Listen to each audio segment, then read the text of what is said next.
share my concerns, agreed with me that we should be tracking distance to desistance and detransition.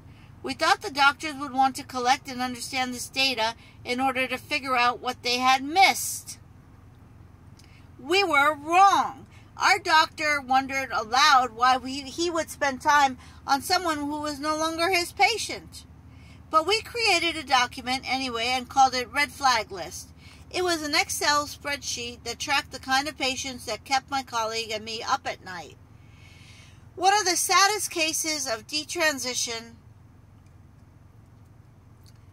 I witnessed was a teenage girl who, like so many of our patients, came from a unstable family, was in uncertain living situation, and had a history of drug abuse.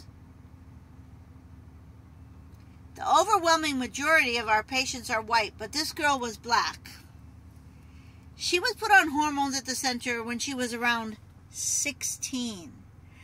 When she was 18, she went for surgery, double mastectomy, what's known as top surgery. 3 months later, she called the surgeon's office to say she was going back to her birth name. Her pronouns were she and her. Heartbreakingly, she told the nurse, "I want my breasts back." The surgeon's office contacted our office because they didn't know what to say to this girl. My colleague and I said that we would reach out. It took a while to track her down, and when we made sure that she was in decent mental health, that she was not actively suicidal, she was not using substances, the last I heard, she was pregnant. Of course, she'll never be able to breastfeed her child or have that choice. Get on board or get out.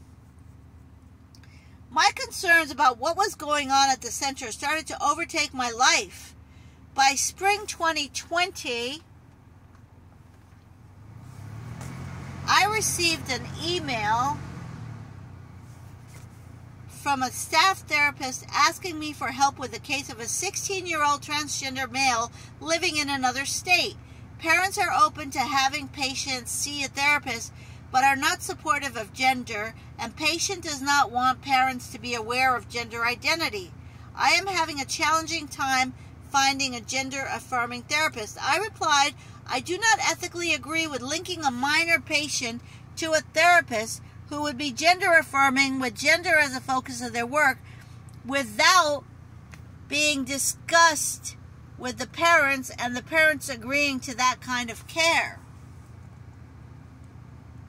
In all my years at Washington University Medical School of Medicine, I had received solidly positive performances, but in 2021 that changed. I got a below-average mark for my judgment and working relationships / cooperative spirit. Although I was described as responsible and conscientious, hardworking and productive, the evaluation also noted, at times Jaime responds poorly to direction from management and defensiveness and hostility. What is this, McDonald's, where you're supposed to obey your boss? Is she not in a professional capacity herself? Things came to a head at a half-day retreat in the summer of 2022. In front of the team, the doctor said that my colleague and I had to stop questioning the medicine and the science, as well as their authority. Then an administrator told us we had to get on board or get out. It became clear that the purpose of the retreat was to deliver these messages to us. The Washington University system provides a generous college tuition payment program for long-standing employees. I live by my paycheck and have no money to put aside for 5 college tuitions for my kids. I had to keep my job, but I also felt a lot of loyalty to Washington University. But I decided then and there that I had to get out of the transgender center. And to do this, I had to keep my head down and improve my performance review. I managed to get a decent evaluation, landed a job conducting research in another part of the School of Medicine. I gave my notice, left the center in November 22. What I want to see happen. For a couple of weeks, I tried to put everything behind me and settled into my new job as clinical research coordinator. Then I came across comments from Dr. Rachel Levine, the transgender woman who is a high official at Federal Department of Health and Human Services. The article read, Levine, the U.S. Assistant Secretary for Health, says that clinics are proceeding carefully and that no American children are receiving drugs for gender dysphoria who shouldn't.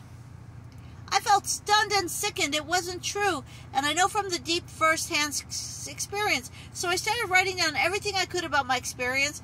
2 weeks ago, I brought my concerns to the attention of the Missouri State Attorney General. He is a Republican. I am a progressive, but the safety of children should not be a matter of culture war.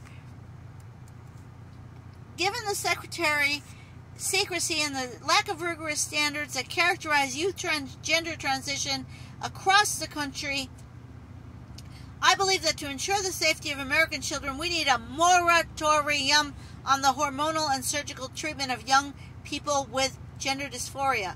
In the past 15 years, according to Reuters, the U.S. has gone from having no pediatric gender clinics to more than 100. A thorough analysis should be undertaken to find out what has been done to their parents and patients and why, and what the long-term consequences are. There is a clear path for us to follow. Just last year, England announced it would close Tavistock Youth Gender Clinic, and the NHS only such clinic in the country after an investigation revealed that shoddy practices and poor patient treatment. Sweden and Finland, too, have investigated pediatric transition and greatly curbed the practice, finding there is insufficient evidence to help and danger of great harm.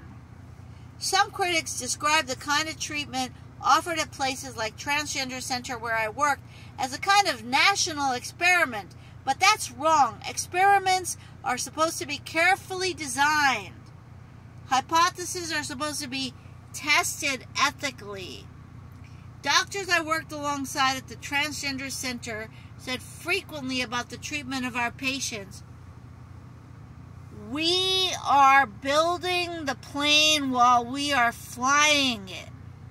No one should be a passenger on that kind of aircraft.